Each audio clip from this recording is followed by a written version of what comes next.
বেশ কিছুদিন ধরেই ময়নাগুড়িতে সারের কালোবাজারের অভিযোগ উঠেছে। অপরদিকে অভিযোগ উঠেছে আলুর বীজ বেশি দামে বিক্রি হচ্ছে, সে কারণে সমস্যায় পড়ছে কৃষকেরা। এমনই অভিযোগে মঙ্গলবার ময়নাগুড়ির কৃষি দপ্তরের আধিকারিক মানসী বর্মন, বিডিও প্রসেনজিৎ কুন্ডু, আইসি সুবল ঘোষ ময়নাগুড়ি বাজারে অভিযান চালান। প্রশাসনিক কর্তারা বিভিন্ন দোকানে গিয়ে কাগজপত্র দেখেন। ময়নাগুড়ির আলু ব্যবসায়ীদের আলু কেনার কাগজ এবং আলু বিক্রয়ের কাগজ দেখাতে জানিয়ে দেওয়া হয়েছে আগামীকালের মধ্যেই। অপরদিকে সার ব্যবসায়ীদের জানিয়ে দেওয়া হয়েছে তারা যেন সার নেওয়ার সময় বিল নিয়ে নেয়। যদিও এদিন ময়নাগুড়ির বিভিন্ন কৃষকেরা সারের দাম বৃদ্ধির এবং বীজের দাম বৃদ্ধির অভিযোগ তুলেছে, যদিও সমস্ত বিষয় খতিয়ে দেখার আশ্বাস দিয়েছে প্রশাসনিক কর্তারা।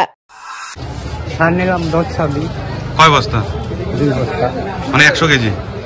কত নিল? 1600 টাকা করে নিল। কাগজ দিচ্ছে? কাগজটা নিয়ে নিচ্ছি।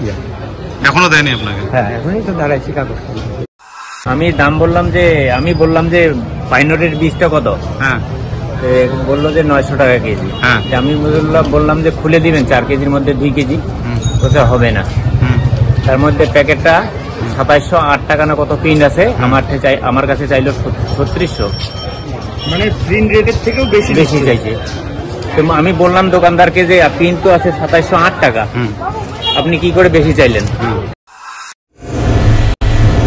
আনন্দ সংবাদ আয়রন টাওয়ার জলপাইগুড়ি শহরবাসীর জন্য নিয়ে এলো নজর কাড়া JSW colour on plus profile sheet. আমরাই সুপ্রসিদ্ধ JSW, Jindal shine, Tata, Rhino প্রভৃতি বিশ্বস্ত কোম্পানির জলপাইগুড়ির একমাত্র অথরাইজড ডিলার। দুর্গাপুরের প্রসিদ্ধ আয়রন পাইপও মিলবে এখানে। অফার হিসেবে থাকছে যে কোনো প্রকার কালার্ড প্রোফাইল শিট ক্রয়ের উপর 10% ছাড়। অন্যান্য সকল প্রকার আয়রন সামগ্রীও পাবেন হোলসেল রেটে। তাই যে কোনো প্রকার আয়রন শিট ও পাইপের জন্য আপনি নির্ভর করতে পারেন আমাদের ওপরে। আমাদের ঠিকানা Jalpaiguri iron tower, Raikotpara, near Kali Mandir, bank of মহারাষ্ট্রের বিপরীতে।